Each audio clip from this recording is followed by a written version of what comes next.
on how security can help drive sales. Oh, that's easy. Offer a complimentary $10 million cybersecurity program if you buy my product. I was looking for good advice. Faisal, can you give me bad advice? Yeah, of course. When talking to customers about your security measures and compliance posture, bend the truth a little bit. Let's say they're asking for SOC or ISO as a certificate or a compliance report, and you're still working on it. Just say you're certified. Yeah, I mean, eventually you'll get there. Exactly. Steve, give me some worse advice. Just let them know that if you don't buy my product, I'm going to call the SEC and tell them that you're lying on your 10K. All right. Get ready. It's Super Cyber Friday. All right, everybody. I want to see if you can top what Steve just said when we play our best bad idea game, because that will be the topic. Hey, our topic today is hacking security-driven sales. And honestly, Steve is the best guest that I could think of to talk this topic, because I don't know if you know Steve, if you've been following Mr. Steve Zalewski, but his mantra has been, how does this help me sell jeans? As Steve used to be the CISO over at Levi Strauss. Anyways, we're going to be talking now our critical thinking about how to unlock revenue with your security program. Our guest today, Steve Zalewski, who's the co-host of Defense in Depth, and stepping in, Faisal Khan, who is the SME Security GRC for Vanta. Vanta, who is our spectacular sponsor for today's episode, and also been truly just an awesome sponsor of the CISO series overall. So huge thanks. After will slides and recording be available afterwards? Chris, the answer is yes. There is. This is it for slides. So I'm just telling you, you're not going to want to see the slide, but the recording is available literally seconds afterwards on this very same link. Hey, for those of you who are new, by the way, pipe up if this is your first time in Super Cyber Friday. I'd like to know who are our new players here. Lots of different ways to participate. One you've seen is Carlota. Sorry, I was about to pronounce your name wrong. Carlota is here. She's definitely not new. I've seen her before. So you can participate in the chat room. You can submit how not to use security to drive sales. We are giving away an awesome, I'm not wearing it right now, but an awesome CISO Series fleece to the best one. We announce that winner next week. We'll submit tips on, also submit tips on how to improve security-driven sales. Remember, you type bad idea, colon, your bad idea, or just 10% colon and your 10% tip. We want to see it. You can join us on video at any time by just typing bring me on. We'll try to get as many of you on video to ask a question or make a comment, or you can ask a question. So if you look in the icons in the upper right, there's one that's a speech bubble with a tiny question mark in it. Click on that, ask a question, and you can also vote on your favorite question. All right, here's the schedule for today's show. Good advice, bad advice, worse advice. We just did that. You're going to believe how not to use security drive sales, tips to improve security-driven sales. I just explained that. And we've got two games today. The public interest, which you played, and a brand new game, Who's More Trusted? Last question advice. And at the end, we will have our meetup. If you have never come to our meetup, I would like you to come because I would like to meet you. So please join us. It's a chance to have face-to-face time with all your fellow cybersecurity buddies. All right. Our next show is going to be next Friday, Hacking Effective Third-Party Risk Management, an hour of critical thinking of going beyond questionnaires and ratings. And guess what? If you look at the bottom of the screen, there is a link to do just that. You can click that link, and anytime during the show, it will not take you out of this chat. I will take you to another window. You can still be in this chat, register for next week, still be here. Please go ahead and register for that. I'm going to harp on that throughout the show. All right. Steve, I'm going to start with you because this is your mantra. Let's just start with this. Why should security be involved in the sales process? And very lightly tell me where exactly. Okay. So it's actually almost mandatory because if most products are SaaS products, security has to be involved because for me to buy that product, I have to trust that company with my business data and with my consumer data, my PII. Okay. So if you can't convince me that your security controls over that data is sufficient, there's no way I can buy you. So it's not even whether I want you because of your capability. I just can't trust your controls. And so I see it as the CISO is absolutely mandatory in every sales process because you can't close one if you don't have good security. Okay. All right. Faisal. Why do you need security beyond what just Steve said? Assuming you agree with Steve. Yeah, no, 110% agree. I think security is pretty foundational to that exact data protection mechanism, data protection concept of, hey, look, customers are coming to us with the relative data. They're coming to us to interact with the platform. If we don't have a way to give them that comfort and really confidence that we are going to be secure with their data at when they give it to us, or even in experience when they're using our platform, we lose that trust and confidence in that overall relationship. Its security is very much not only a requirement as it stands to provide some of those services, but if you think regulation, right? Regulation oftentimes across the board, you'll see security specific requirements. Privacy overlaps in that a ton. And it's not just a requirement to provide the service. Because of regulation, it's a requirement to be illegal, right? And there's a very important aspect there. By the way, Rich Straffolino, who works for the CISO series, has a bad idea. By the way, if you're an employee of the CISO series, you're not eligible to win. Overpromise and underdeliver on your security during the sales process, which I think he's stealing that idea from you, Faisal. I think that was pretty much along your lines right there. Yeah. So Rich's bad idea is to just steal your idea. Rich, you have the jacket. What are you complaining about? Back off my jacket. I know. Stop that. All right. Let's jump. And by the way, get your questions in as well, audience as well. Ian's is awesome. Include the CISO only in the meeting where everyone is celebrating signing the contract. That is a good one. Good job. Oh, man. I could just see the CISO walking and goes, what? Was I late? That's Why right. did you guys invite me earlier? Okay. So, Steve, your first answer on the first question was it's required. You have to do it. But this is about proactivity and about how we want to actually make things improve the situation. So, you've been think you've seen both sides of the equation because you advise a lot of startups right now, and you worked as a CISO as well. Give me the story from both sides of the equation. What have you seen from both sides? Okay. So, and I'm going to use a product that's not a security product where I see both sides, I'm oftentimes brought in as what they call voice of the customer, right? Which is, hey, what happens on the other side? And I say, here's the way it goes wrong. People don't see security, realizing that it's not responsible for buying the product, but it's accountable to be able to allow a product to be sold.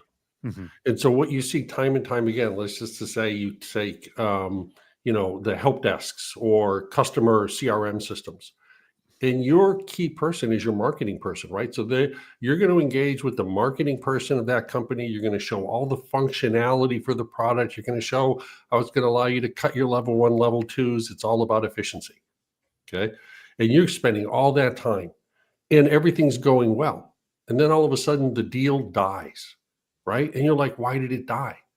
Well, it's because the security team came in and they simply said, look, we don't care, but you got to show us that you have reasonable controls to meet our vendor security assessment.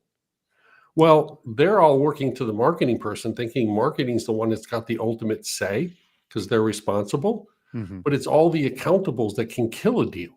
So I won't make the deal for security, but I can kill the deal. And that's where I explain to people kind of the indirect accountability that a set of stakeholders have in that sale, that you have to be ready to have the materials to just let me say yes. And that's where I talk to people and I go, so it's not that I'm selling a security tool to a CISO, it's that a CISO has the accountability and can kill any sale for any product that's coming through the company when they have to look to just be able to sign off. And that's when I explain to people why you've got to bring security in early, not to necessarily put them in front of somebody, but that you have the right materials to allow the CISO on that other side to be able to trust you.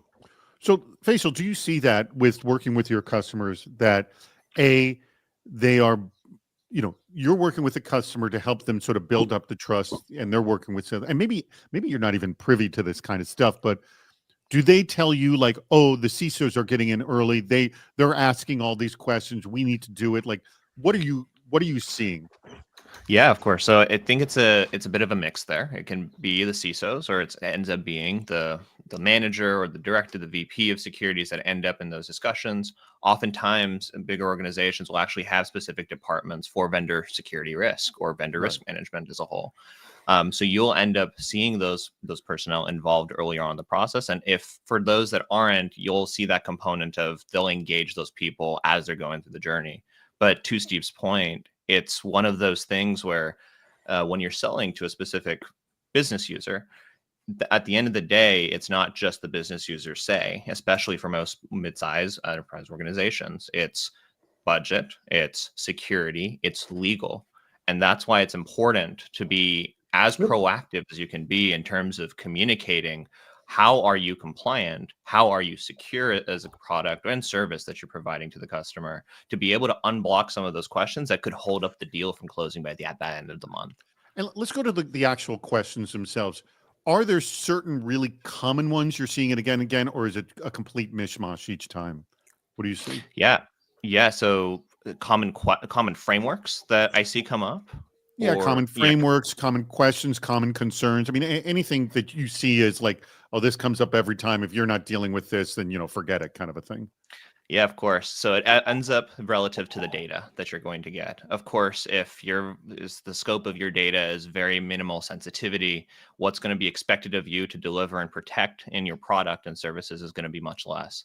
At its baseline, some of these standard frameworks such as SOC 2 and ISO 27001 are just becoming that minimum baseline to be able to show that you take security pretty seriously and have a foundational program. Other times, you may be required, especially if you're dealing with federal government information, as an example, to get that FedRAMP certification. Mm-hmm. Or if you're storing a bunch of PHI information, make sure that you are going through HIPAA compliance information, maybe even getting a high trust certification. Mm-hmm. It all depends on the data and then ultimately what compliance path you want to go down to show your maturity. So are there questions then beyond the frameworks itself? I mean, if they need, confirmation on these different frameworks, is that enough, or do the questions go even deeper? Yeah, so oftentimes the frameworks and just how you show your compliance with it will get you a step in, maybe answer a handful of those questions, but there will be follow-up questions depending on what the service is. Questions around how you handle encryption, how you handle data loss prevention, how often you're doing penetration testing, what you're doing vulnerability scanning on. There's so many facets of conversation topics that come up that a SOC 2 and ISO can say, hey, it's proven, but a customer will always want to have those additional conversations where it's important then to have that relationship with your security personnel internally. So what I'm hearing is getting these certifications for these standards and frameworks allows you to have the conversation. If you don't have that, I don't think you even can have a conversation. I mean, is that the case?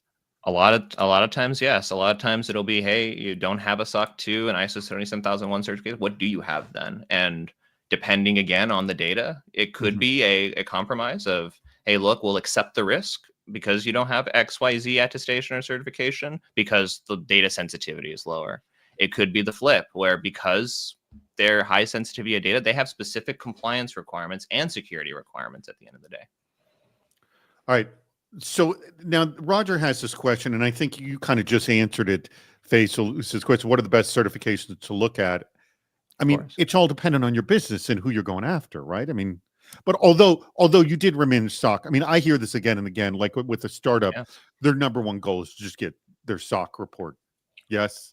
Yeah, no, 100%. When you're starting out, going for your SOC report, it's going to enable that trust and really show customers that you're taking it seriously. Even ISO 27001, that's becoming more and more prevalent as a first time build your ISMS. I think that best certifications will be relative to what service you're providing. And again, let's come back to the data. Data is the currency of this world today, and this technology facing the world that we live in. And depending on what you're collecting and what you're going to be processing, putting through your systems, you will be expected to be on lower or higher security requirements. Maybe a SOC 2 or an ISO 27001 will work for most, but maybe you might be expected to get another higher level certification like a FedRAMP or a high trust as examples. All right, Steve, your conversations after whatever certification you wanted it's had, either side. What do the conversations usually result? And by the way, Faisal's just sort of an example of like, are you doing penetrations testing? What is your vulnerability scan? How are you handling this? I mean, all of this sounds normal. Is there a more common path, or is it all over the map, like what Faisal was just saying? So I'm going to go for brutal truth, right? Okay. Carlotta's on here. I see Dutch on here. Carlotta, I've made this mistake many times. It's Carlotta. Carlotta, I'm sorry. And By the way, you're not the first. She will tell you that. I screwed up plenty. I'm correct. Go ahead. there you go, live. Okay, which is third-party risk management, and a lot of these SOC 2s and everything else are nothing but driver's licenses from different states. Mhm. Okay, and security is important. Everybody will tell you that, but for many, it's not interesting. Okay, they don't care about security. They care about the sale. Mhm. Security is a tax that they have to address for that client to sign the contract. Mhm. And so it's a cost of doing business. It's a tax. So they'll tell you it's important because they want to make money, not that security is important for security's sake. And I think a lot of people make a mistake thinking that everybody thinks security is important because of security. So if you look at it that way, and I have this conversation with security practitioners all the time when we're in a room and there's generally whiskey involved at this point, is a lot of this is nothing but trying to find a way to be able to say, this is the best way that we can measure risk for third party and fourth party, and we're just going to move on. Okay. Nobody is going to bet the pink slip for their car on that risk assessment. Not happening, because we all know it is quantitative, kind of qualitative mostly. And so that's why I say, which was, it's like driver's licenses. Okay. So we have reciprocity between the states that will agree that what you do is he knows how to drive, not that he's a good driver. Well, that's what these assessments are. Okay. It's an acknowledgement that you went through the process, not necessarily that you believe in the process. And so that's the brutal truth. And so once we acknowledge that, then while we talk about how good it is and how important it is, the reality is we're very immature, right, as a practice for security. And this is the best that we have. So the brutal truth is it's just the best we have. We all agree with each other that those driver's licenses are how we'll guarantee that you can drive a car. But when you are driving drunk and you crack up in a tree from Louisiana and you're in California, you know what I mean? Now everybody looks at each other. You still had your driver's license when you still did had your it. driver's license, right? And that's why I'm being careful going, this is a brutal truth show, right? That's what's really happening underneath. So we're all trying to find a way to let the sales process go through. It's the best way that we can manage it. But don't go any deeper than that, because if you think it's got great depth, it just doesn't. All right, we got our first game. Do you know what others are thinking? On the public interest. Here we go, the public interest. This game, the audience likes to play along, so please play along, audience. Here we go. Our first question. It's going to be pretty simple to play here, Faisal. First question is, most average monthly search queries, solution or service? This is a pretty generic term, so this is a tough one. What do you think it is? And by the way, as I stress to everyone watching, listen, if you get 4 out of 4 of these correct, it is quite impressive. So it's not easy to get 4 out of 4. What do you think it is? I'm gonna go solution just because everyone's going service. That's your logic. Okay. Maybe. Wow. Okay. And I always say I hate this game because I try to think logically and people are illogical. So I'm like, this is like talking to my daughter. Okay. Yeah, but it's different. Okay. And you're like, what? I'm going to go with service. All right. One of you is going to be going for the 4 for 4. The other one will definitely be out. Who's it going to be? Oh, it is Steve. I knew it would be service too. Wow. All right. You should have listened to the crowd. I'm going to have to thank my daughter. Clearly, she's getting through to me. All right. Okay. Audit or ROI? That's a good one. Audit or ROI? And by the way, kudos to our producer, Rich Straffolino, for putting this game together. What do you think, Steve? We'll go with you first. Oh, most average monthly search queries And the audit point I or always make is this ROI? isn't just security people; it's anyone on the Right, it's interwebs. anybody. Yeah. I'm going ROI. I'm going D. The All right. finance part of me simply says there's a lot of people that are out there playing the market compared to people doing GRC audits. Audit. George is convinced it's audit, I'll- though. I see that, George. Way to go. What do we go I'm going to think? go with C. See, all right, splitting again. What's going to happen?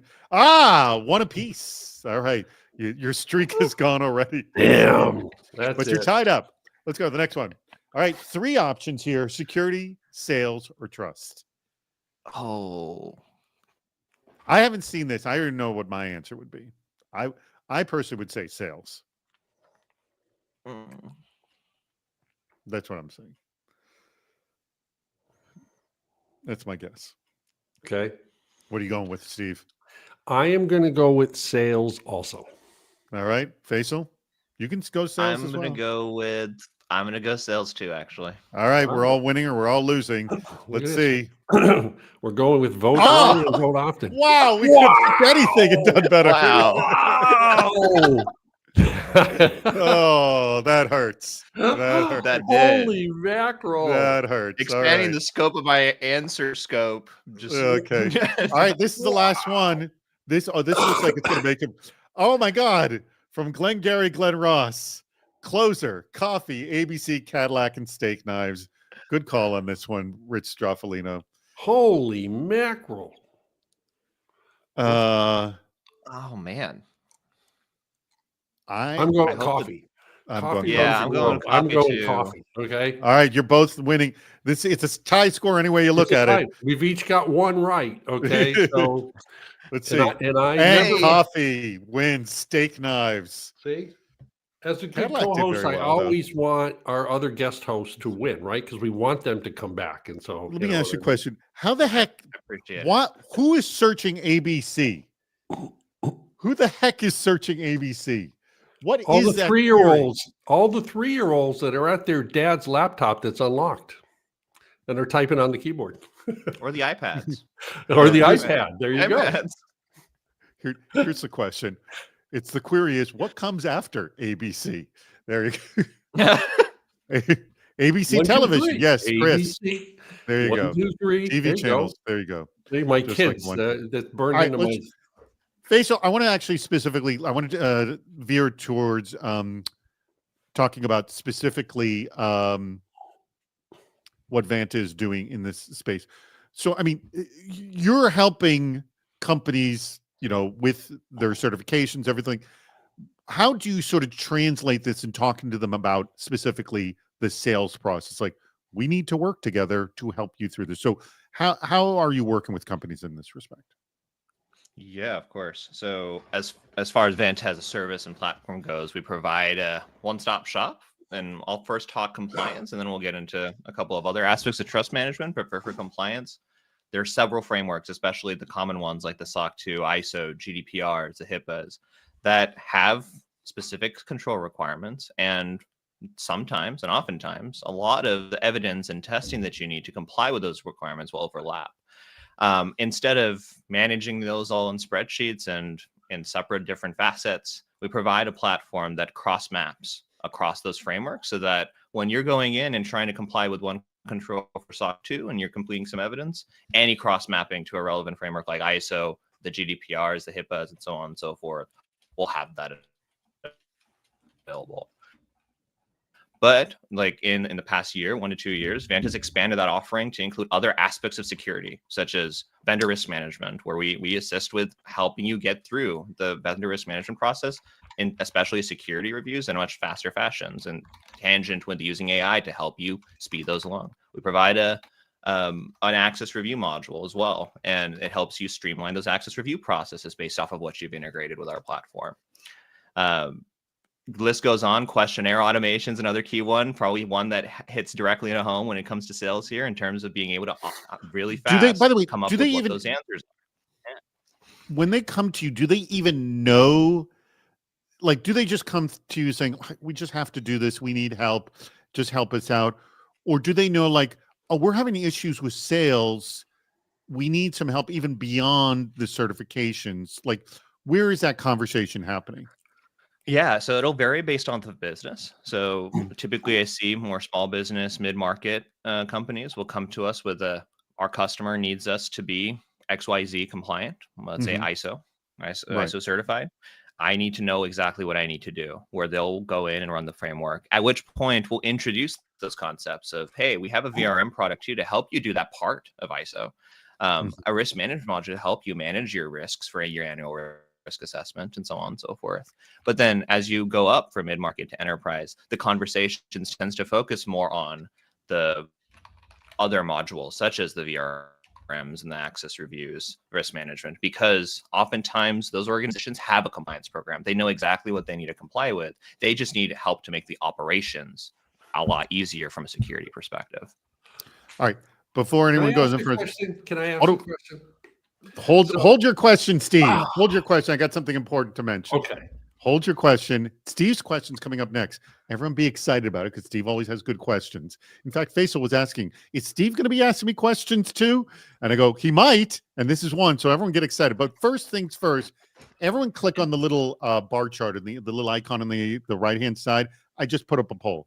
If you would like a warm handoff to the nice people over at Vanta, Faisal, anybody on his team, we can do that for you. So please just answer in the poll if you would like that. If you're having problems with it, with getting a certification, if you have a possible customer that goes, hey, do you have this? Or you're looking for anything with regards to sales, please go ahead and click on the poll. That'll be up during the entire show. What were you about to say, And Faisal? And yeah, David, just one more thing I wanted to address Jeff specifically in chat. Sure. We do have, just similar to Drata and those other services we have out there that are comparable to ours. We also provide references to consultants that can help drive your program too. So feel free to connect with us after this, and I'm happy to connect you with That's very, very good. RTA. Please, we will make that warm handoff. Go click on that. If you do it, you're essentially your contact information. We know who you are, and we can make this. All right, Steve. Everyone is on the edge of their seats. They want to know your question. What the friggin' hell is it? And why have you been so quiet all this time? I've been good. Well, like I said, I want Faisal to look good, and so therefore we're going for it. So this is actually a serious question, but it's Sure. one that I always net it out with. And so Faisal, I want you to think about it, and you're going to have to answer this and unprompted. Okay, when you sell more jeans, which is what I always tell everybody. Okay, there's two ways that I can do that when I think about it for security. One, okay, is I can run my security organization more efficiently. Okay. So I can try to do more with less. Okay. How do I squeeze an extra 20% out of my people? Okay. But the other way to look at it really is, am I being effective with my security organization against stopping attacks, which is actually the better multiplier, force multiplier for selling more jeans. So if I look at Vanta, give me the efficiency play, which is how is Vanta going to be more efficient with my security organization? And give me one example of the effectiveness metric where it's going to be more effective at allowing me to triple my revenue without tripling my team. Yeah, of course. So when we talk about the security aspect of doing more with less, think about the relevant integrations that we have and the overall product that you connect those integrations with. Our tests that we use to comply with those several different frameworks are based off of those industry standard best practices for security. And if you're running those tests, they'll connect in with the relevant framework that you can help comply with and help you not only in terms of having that oversight into the specific security test, but also show you, okay, well, what progress are you making to any framework that you may have purchased at that point in time? And we're continuing to expand that test suite as we continue to not only add in more integrations, but then also expand the integration test suites that we have today, such as AWS. AWS is such a vast ecosphere of what you can test against, and we're continuing to add into our already vast test suite play there. John Procap says, if you agree with Dutch too much, see your doctor. That is some really, really good advice, John.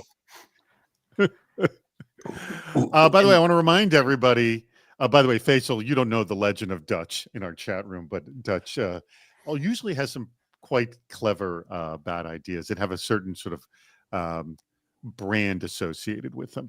I want to remind everybody the link at the bottom of the screen. If you have not clicked on that link, please do so now and register for next week's Super Cyber Friday, Hacking Effective Third-Party Risk Management. It will only be up for another 25 minutes about. So you got plenty of time to click on it, and it takes seconds to register, and you won't be taken out of this chat at all. Oh, you know what? I saw Neil Saltman had a really good question, and I want to ask it. So I'm going to put this up right here.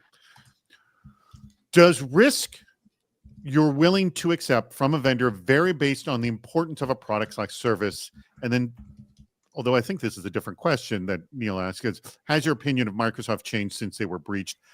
I'm going to also just add to Neil's thing is, does reputational damage actually affect trust? Because we have seen historically, and I saw some numbers from the Verizon Data Breach Investigation Report, it's actually very temporary. It's very temporary. So I'll start with you, Steve, on this one. I think what we've all seen is because historically we've been really bad at stopping attacks, in spite of all the money and everything, right? The general community has become insensitive to it. And it's not a good thing, but I think it's just a reality. And so therefore you get these transitory periods where a particular company is considered, not doing well because they had a breach, but 4 weeks later, the next breach happens and everybody moves on. And so I look at it as kind of cybersecurity is like the annual flu shot, which is you get the shot, but it doesn't mean you stop getting the flu. And everybody is just tolerant to getting the flu. And it's a terrible way to be, but I'm like, that's it. And so therefore, any given company at any given time may have some brand damage, but it will go away over time because we're very forgiving, because it just doesn't last that long. And then I look at the second part of the question, and it's what you talk about, David, is, yeah, but what people won't forgive is where the intrinsic value of the data that's being held, like a bank and my money, or like a hospital and my medical records. Okay. If that stuff is breached, we have a long memory for that, because that directly impacts us. Right. And so the brand damage is very difficult to recover. A bad example, and I'll say that, is Bud Light and their exercise in marketing, and look at the brand damage and how long it's taking for them to be able to come back. Okay. People simply said that was too much. And so there is a window where you go over, you can't come back. Okay. So that's why I say it's very dependent upon the type of data and how people interpret the value of that data to the value of the brand and how willing they're willing to let that go. All right. Faisal, what would you add to this? Yeah, I think just to kind of expand on it too, from a vendor reputational perspective, the reality is when it comes to security, we're going to do whatever we can to prevent the breach and make sure that we have mechanisms in place to not only show that we have the right tests and configurations running, but also showing how we're compliant with relative standards that would also assist with it and show that level of security. But like, breaches can still happen to anyone, right? It's about understanding the risks of your platform, making risk-based decisions to protect the platform and the data that you're getting from customers, and making decisions to ultimately do what you can to limit those points of failure for yourself.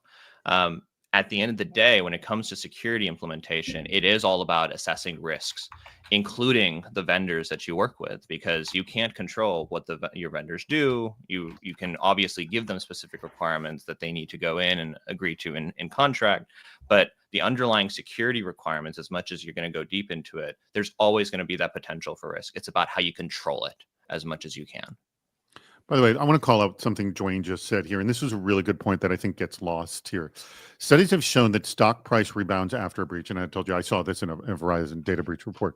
But for those who have been through the ring of fire, know that after the breach, your sales life cycle gets protracted and your security team devotes enormous time satisfying additional due diligence. The costs manifest in lost time and added effort. That is something that is not reported. That is a really, really good point. I'll ask you, Faisal, have you had any questions, or not questions, have you had any customers that have been post-breach that are literally like doing double time extra work? I mean, have you had that experience? Not specifically. I've heard about those experiences, and it ends up being a scramble in a lot of the cases that I've heard. And the reason why is because the planning to address some of those concerns is just not in place. Which is whenever it comes to customers that I consult with, when it comes to future planning, your security program building underneath, you want to always think of what is the worst possible scenario that's going to occur, and then plan for it. And in a lot of cases, that is a breach. So you want to make sure that if something did happen, think about not only the current, but also future, how it's going to impact not only yourselves as a technical team, but the overall business, and develop those procedures, implement those technology automations that you can do to bring in that information a lot faster to you to make those decisions. And let me I want to jump in on this. Before you jump in, I just want to quote what Carlota said here. Hold on, wait. I'm cutting you off again, Steve. So she's a VISO that serves sub 500 person organizations. Never ask for a certain amount of money in security technology. She says, I ask how much per customer a company is willing to spend to secure their product versus how much they're willing to lose on an insecure product. That's an interesting, and she says it totally changes the conversation. I just wanted to spotlight. I am sorry to cut you off there, Steve, but I did want to get that. Go ahead now, Steve. Go. And he says, why don't you talk during the show, Steve? See, when I try, he's like, we don't want to hear what mocking you. Go ahead. Yeah, I know. So I want to talk about both those for a minute, which is, here's an example that I actually went through. Okay. So I was working for a large retailer, and we used a large transoceanic company to be able to ship 2/3 of our products around the world, right? They had a breach. The indirect value here was we had to terminate all of the APIs between my company systems and theirs. Okay. And I lost visibility into all of our transoceanic product. Okay. That has huge impact on the short term. But here's what it meant for the long term.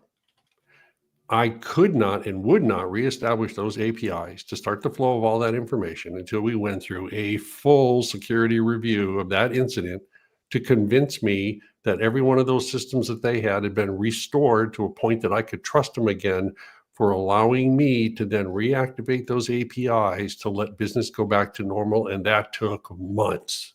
Okay. So think about if you were that transoceanic person and you're in that security team, and it's all APIs now that we're moving data, and all of your customers are now demanding that we will not re-engage and we will not pay you for services until you can convince us that you can be trusted again. That's what Dwayne is talking about. That's what Carlota is talking about, which was the indirect damage to be able to reestablish your security teams and your security budget. You just lost control of it. You are going to be pouring money into that because every contract is now at risk until you can reestablish it. And that's the truth. And that's where people don't really understand. And that's why I was willing to be cut off by you to make my point. What do you think, Faisal? Yeah, no, I completely agree. And just to add a little sprinkle in there too, it just comes back to the concept of data, right? For example, if I had for at least me personally, if I go in, I have my personal email address that got leaked as part of a breach, I'm willing to care less because I don't have my password's not compromised as part of it. My date of birth isn't, social security number isn't, and so on and so forth. But in the context that you shared, it was a pretty critical issue that occurred. It was a pretty critical pieces of data that were getting exposed. At the end of the day, it comes down to the risks that you measure associated with the data that you're getting, and then how you tie that into the platform to protect yourself.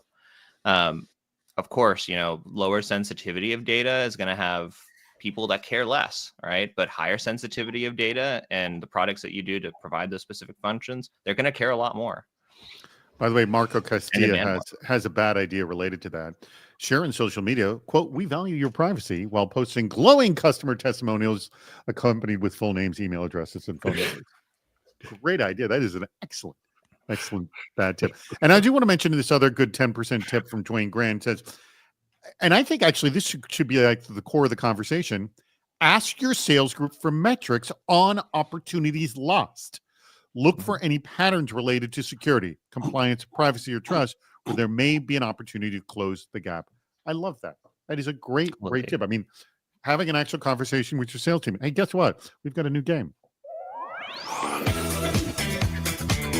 It's time to play a brand new game. Oh, the document is gone. Rich. Oh no, we've been hacked. Oh no. Oh no. All the documents are gone. You are so good as a live pod. We've been hacked. Oh man. Rich, we're going to come back it to wasn't this. sensitive data. Come on. Essentially, we need 2 documents. We need that game and the closing. They're just gone. Oh, it is. Is this? Are you just putting this up on your screen, or you just uploaded? Okay. Thank you very much for doing that. Was it on your screen, Rich, and not on my screen? I don't know, but it just didn't appear. It was like it's gone. All right. I'll run it, David. Oh, you'll run it. Oh, you're going to run it. Okay, so I'm not going to touch anything. Okay. Yep. All right. Who's more trusted? It's simple a game. It's going to be kind of an A/B game. So according to Gallup poll from December 2023, where professions had the high percentage of respondents saying they had high or very high honesty and ethical standards. Okay, so here they are. Who's more trusted, veterinarians or nurses? What do you think, Faisal? And audience, please jump in. Veterinarians. Veterinarians? All right. Neil says, do I pick you as winning for most trusted? No, you get brownie points. So veterinarians for Faisal. Steve. Nurses. What if it's Nurse Ratchet? Interesting. Yeah, that would be still okay. You're still going nurses. I'm still going with nurses, but I'm going to make an observation that says most nurses and most veterinarians are women. Just an observation. All right. Let's see. In fact, in this picture, that is the case. 65%, 78%. Nurses win. That's it. Game's All over. Right. Thank you. 1-0. It's not over. We got more questions. That, Next one. Lawyers or stockbrokers? Hey, what do we got? Faisal, lawyers or stockbrokers? Who's more trusted? Lawyers. Lawyers. Steve, how do you feel on this one? The word trust is never associated with either, so I don't know how to answer. Well, yeah, one of them more trusted. I just watch a lot of Suits. Maybe one is less trusted, but man, we're both going below 0. So Dutch says, "Well, talk about a Sophie's choice." No, Sophie's choice is when you actually care about the two. Dutch. I would say stockbrokers are less trusted. Less trusted. So the more trusted lawyers, you're saying? Yeah. Okay, so you're both going lawyers. All right. What's the answer? Barely. Interesting. Similar percentages. Wow. Look at the percentage. But still, the lawyers edged them out. Very, very good. Okay. Yeah. Cheryl, unfortunately, did not pick lawyers. All right. The clergy or chiropractors. All right. But this is it. This one plays a weird balance because there's a lot of this sort of weird trust, distrust on both of these. Oh, yeah.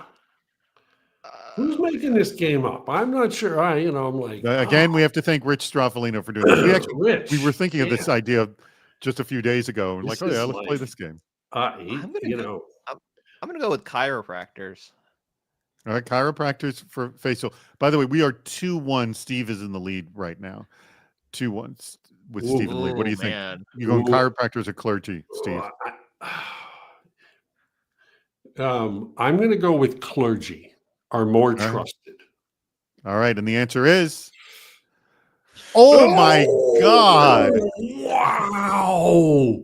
As slight an edge as possible. Wow. Boy, does that speak volumes. By the way, Dwayne Grant has the best question. Speaks volumes. There you go. Dwayne Grant's question is the best. Which would you trust to touch your back more? That's a good one. Good job, Dwayne. All right, here we go. Police officers or college teachers? By the way, we got a tie score. We're 2-2 right now. Oh no. What do you think, Steve? Who's trusted? Police officers or college teachers? Trusted more. I'm going to vote for teachers on this one. I'm going to go with college teachers. All right. I'm going to go with college teachers too. But I don't know why I'm saying that. That's the worst part is I don't have a logic. The correct answer is 1. Cheryl says their daughter is 1, so she trusts her daughter more. And I'm sorry, police No. officers just edged out your daughter. Sorry, Cheryl. Wow. All right. Well, again, low percentages still, 42 and 45%. All right. You guys are still 2 and 2. Engineers or dentists? Who is it? Oh, engineers. I is one, so I got to go with engineers. Okay. You know what I mean? By the way, I there's no way I can trust a dentist. I have half of the dentists. In fact, I posted something on Nextdoor saying I'm looking for an ethical dentist, and that question blew up. I think this one has to be engineers too, honestly. I'm going to go with that. All right. The correct answer is Wow. by the Wow. That's tiniest of crazy. margins. Wow. Rich, you are just knocking it out of the park with options here. All right, 3 and 3 is. I think this might be our last one. Car salespeople or members of Congress. Our salespeople. Well, there's not a lot of love for Congress. When this was done in 2023, so there wasn't a lot of love for Congress. Okay. This game's amazing. Wow. What? Who is more Wow. No way. No, gotta I'm pick like, one. I'm going car salespeople. Okay. I'll go members of Congress just to split it. All right. I'm going car salespeople. We're going to find out who's the winner. If they really are more trusted. Oh my God. I can't believe it. I cannot believe it. 1 out of 20 people trusts Congress. Well, so the good news is all those members of Congress can become car salespeople and they actually can improve, okay, their overall trust. That was a good quote, good game. Good job, Oh my Rich, on that goodness one. gracious. That was a good game. Man. More people need to get out and vote. Yeah, that's true. That is true. But more than 6 people do vote. I should also point out. Well, you know, All and I'm big for vote early and vote often. I find that to be the most effective. Okay. That was the Chicago mandate right there. That's All right, what we I got mean. 13 minutes. Let me remind everybody, if you have not registered for the meetup that's happening next Friday, please go do that right now. All right. We've got we don't have any questions. You know, we have a few more minutes. So if you want to squeeze a question in, you can, but I got a ton of my own. Let's go to the comment that came up from Dwayne about talking to your sales staff.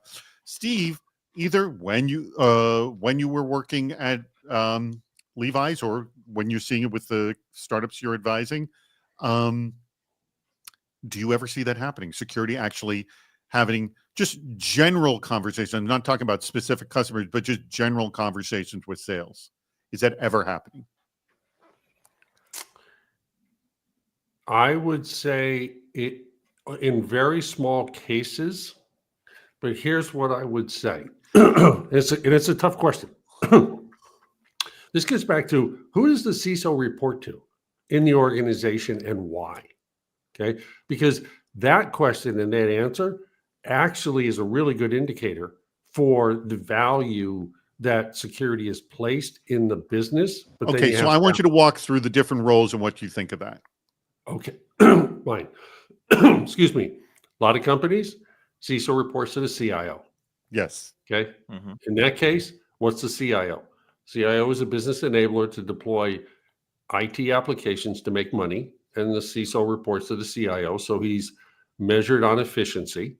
Okay, and he's considered a technical component, and security does have a secondary, opportunity to report up to the board, for example. But primarily it's technical, okay? And that's where they are. A lot of Fortune 500s that way, right?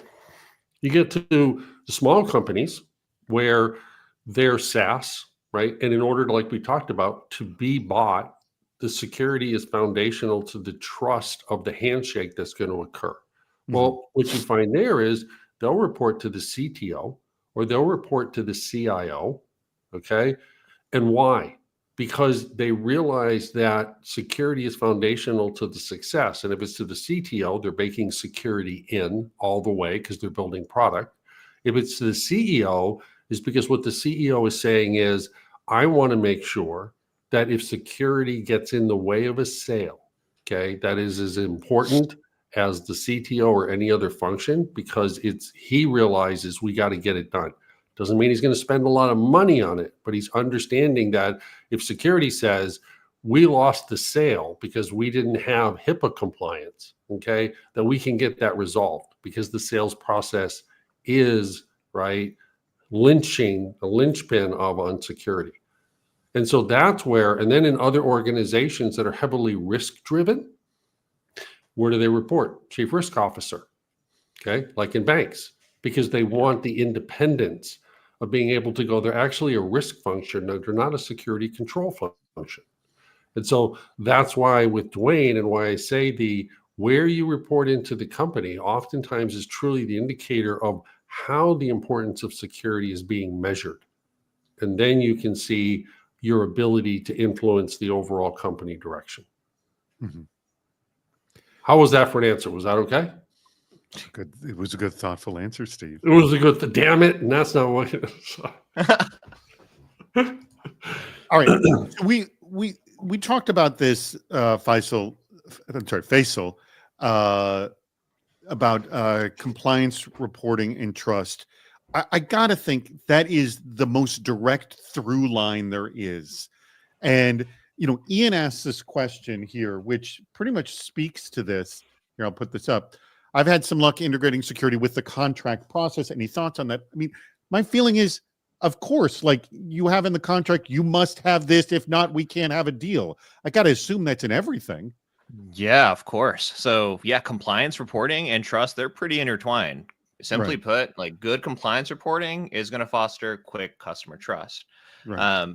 At the end of the day, if you're able to make it easy in terms of publishing and make it easy in terms of making that information available to the customers that are interested in that compliance report. Let's get a little bit into the weeds of what you just said about the making it easy. I want to focus on that right there.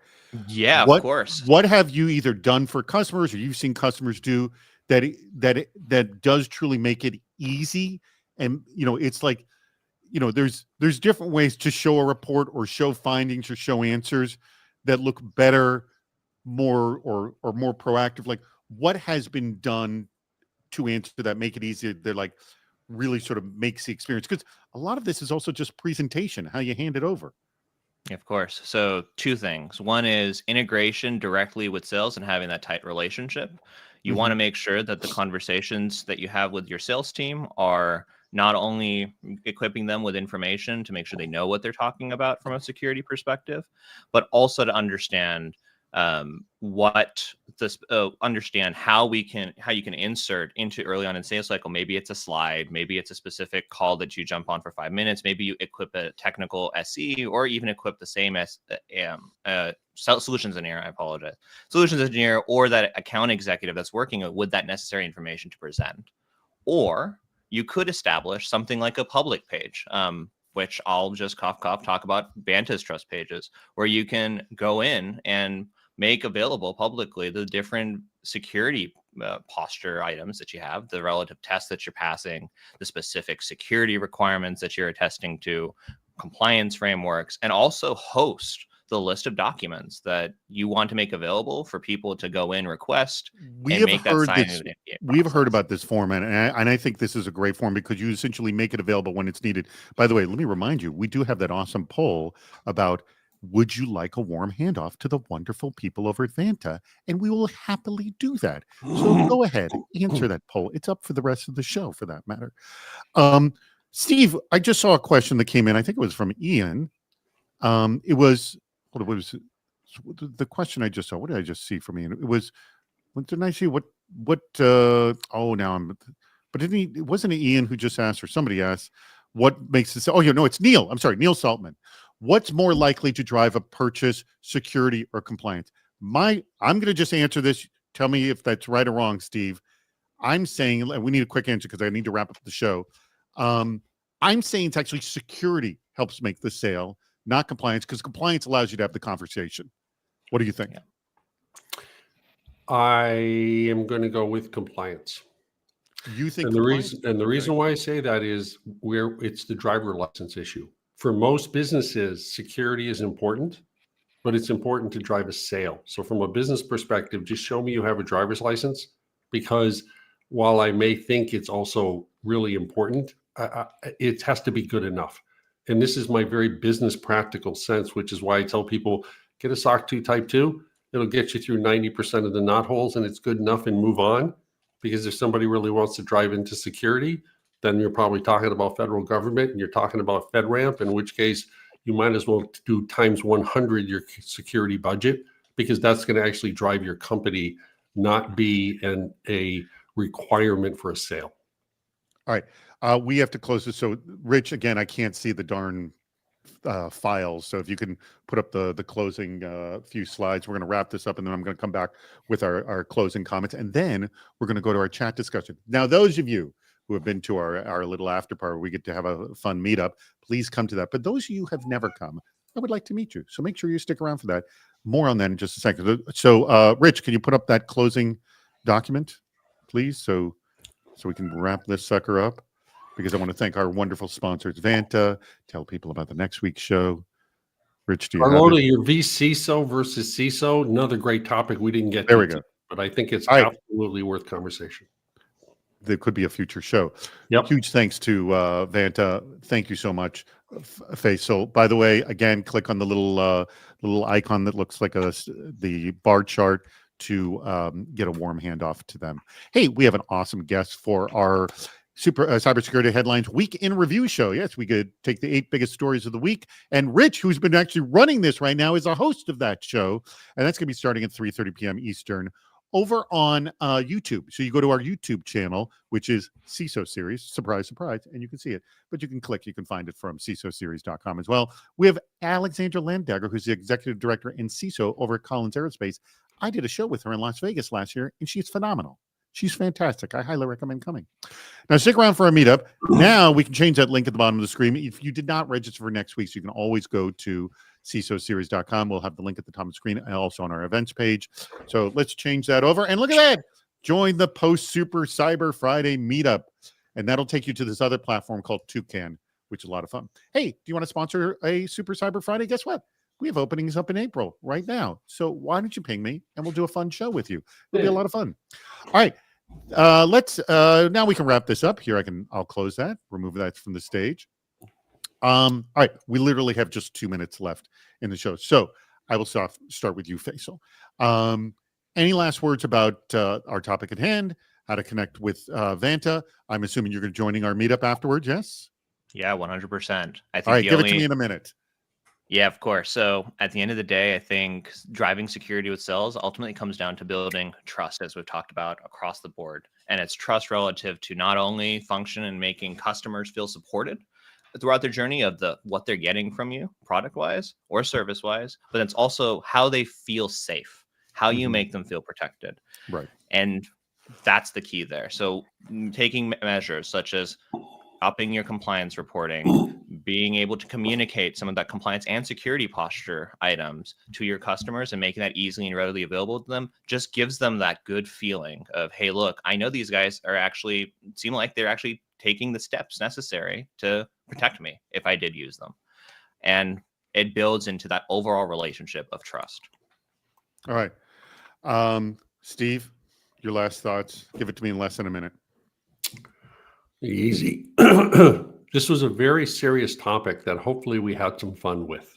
Okay. And a lot of my answers today were very thoughtful, as David always knows, which is I joke around, but security is foundational to every sale. And whether it is a responsibility or an accountability, right? And whether it's good enough with compliance or truly security, these are all the facets that we have with the seat at the table to get us out from being a CIO reporting relationship to actually foundational to the success of a company.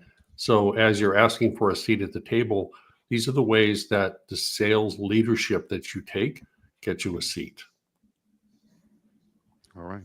Well, everybody, I want to thank you for coming. I want to thank Vanta. I want to thank Faisal. I want to thank Steve. Guess what? We're going to now do our Super Cyber Friday meetup. Huge thanks to our producers. That's Aaron Diaz, Rich Straffolino, and Mr. Andrew Friels, who did an awesome job to make this show pretty darn spectacular. So thank you. And by the way, the chat room, explosive today. Loved it. You guys were on fire. You're all awesome. I really appreciate it. Please come to the meetup. Let's have a chat. Thank you. Aaron, take us out.